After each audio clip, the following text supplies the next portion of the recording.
Les relations amoureuses au travail sont fréquentes, mais elles soulèvent des questions à la fois de confidentialité, de loyauté et de conflit d'intérêts. On en discute avec mon invité, Blandine Alix, associée chez Flichy Granger Avocat. Blandine Alix, bonjour. Bonjour Arnaud. Alors, on va parler des relations amoureuses, alors on vient de passer la Saint-Valentin.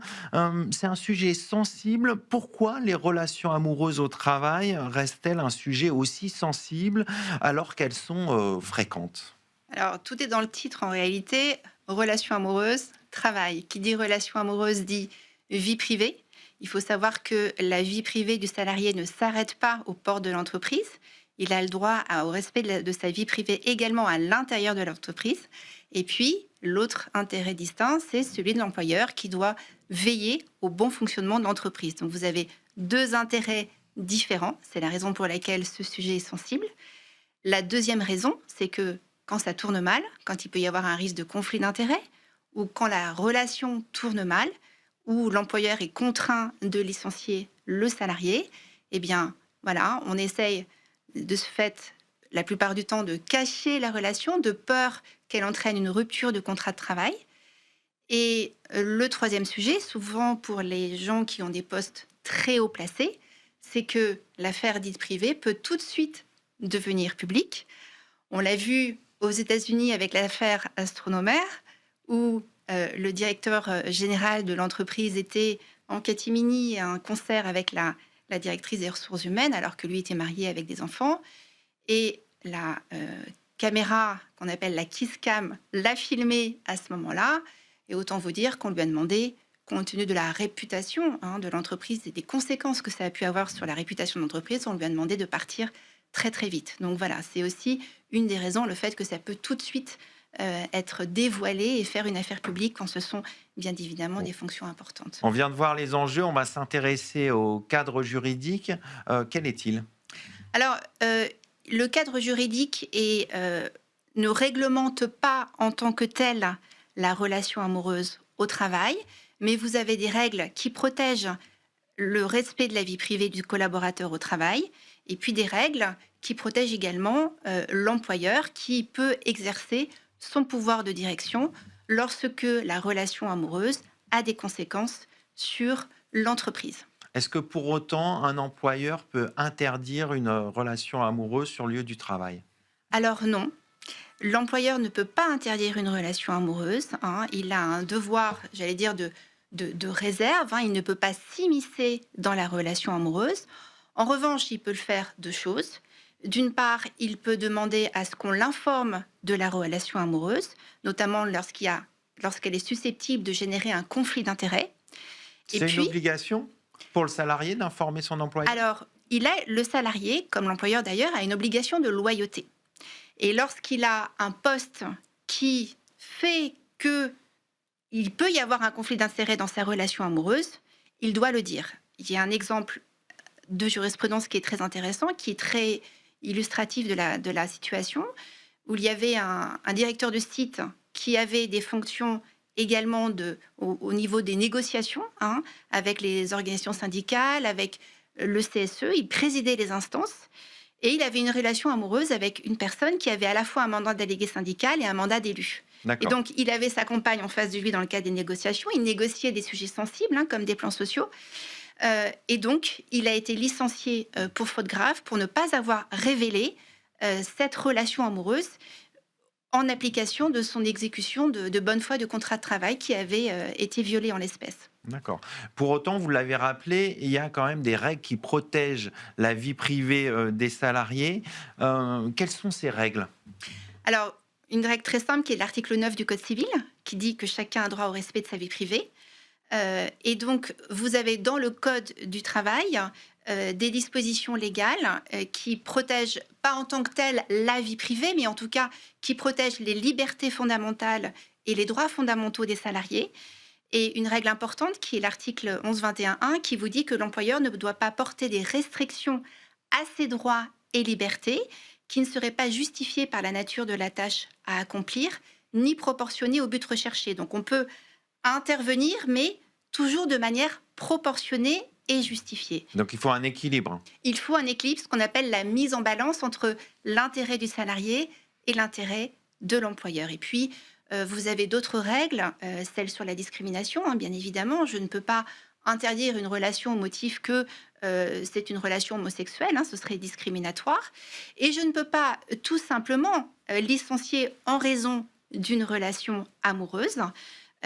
Dans ce cas, le licenciement serait nul.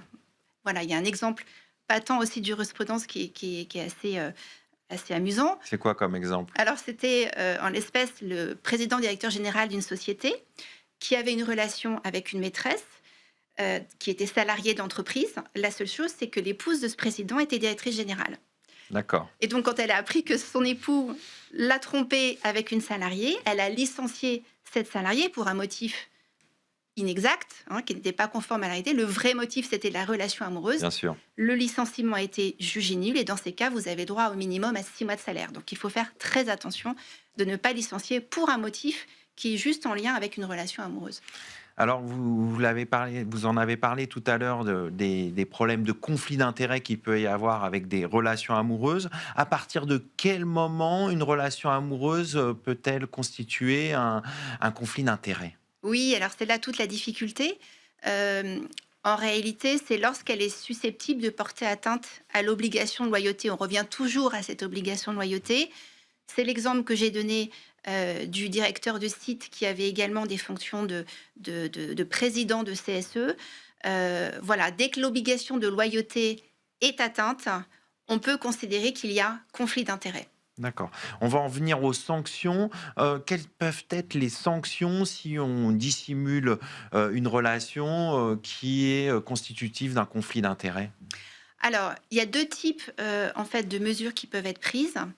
Soit on considère que la relation a porté un trouble au bon fonctionnement de l'entreprise et à ce moment-là, ça va être par exemple l'affaire Astronomère où il y a eu des conséquences sur la renommée de l'entreprise. À ce moment-là, on n'est pas dans la mesure disciplinaire, on licencie compte tenu des conséquences de la relation qui ont été causées sur l'entreprise.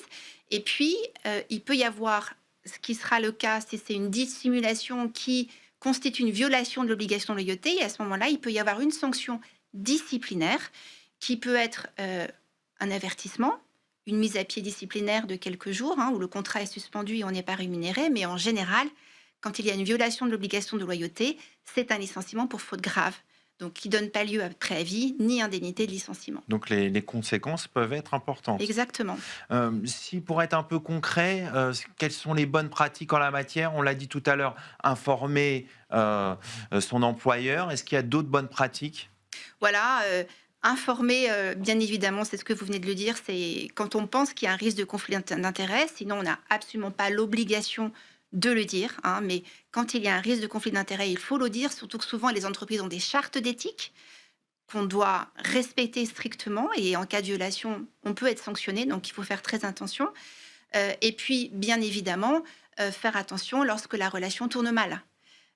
Oui, parce qu'il peut y avoir des conséquences dans ce cas-là aussi. Exactement, exactement. Donc il faut faire attention que ça ne se propage pas sur le bon fonctionnement de l'entreprise. Ça, j'ai envie de dire, c'est un peu aussi du bon sens, non? Oui, bien sûr, c'est du bon sens. Et d'ailleurs, le Code du travail résonne en bon sens avec cette mise en balance entre les intérêts du salarié et les intérêts de l'employeur. Voilà, donc on respecte cette relation amoureuse, mais elle ne doit pas avoir des conséquences sur le fonctionnement de l'entreprise. Pour terminer rapidement, la jurisprudence est plutôt sévère sur ces relations amoureuses dans le cadre du travail? Ou comment elle appréhende ce type de relation? Alors, en fait, elle essaye vraiment de vérifier si la relation, et là, elle peut être très stricte, lorsque la relation a fait qu'il y a eu un impact sur la bonne exécution du contrat de travail. Et donc là, elle va être extrêmement stricte, notamment s'il y a eu une violation de l'obligation de loyauté. Et puis, dans le même temps, elle peut considérer qu'il n'y a pas eu de conséquences sur l'entreprise. Et dans ces cas-là, elle va considérer que la sanction n'était pas justifiée. Donc, par exemple, il y a eu, pour reprendre cette idée de RH et de représentants du personnel, il y a eu récemment un arrêt en décembre 2025 où voilà, un RH avait une relation amoureuse avec une représentante du personnel, mais comme le RH ne menait pas de négociation au niveau des instances, on a considéré qu'il n'y avait pas de D'accord. raison de le sanctionner. On va terminer là-dessus. Merci Blandine Alix. Je rappelle que vous êtes Merci. associée chez Flichy-Granger Avocats. Merci Arnaud. C'est la fin de cette émission. Merci de votre fidélité. Restez curieux et informés. À bientôt sur Be Smart for Change.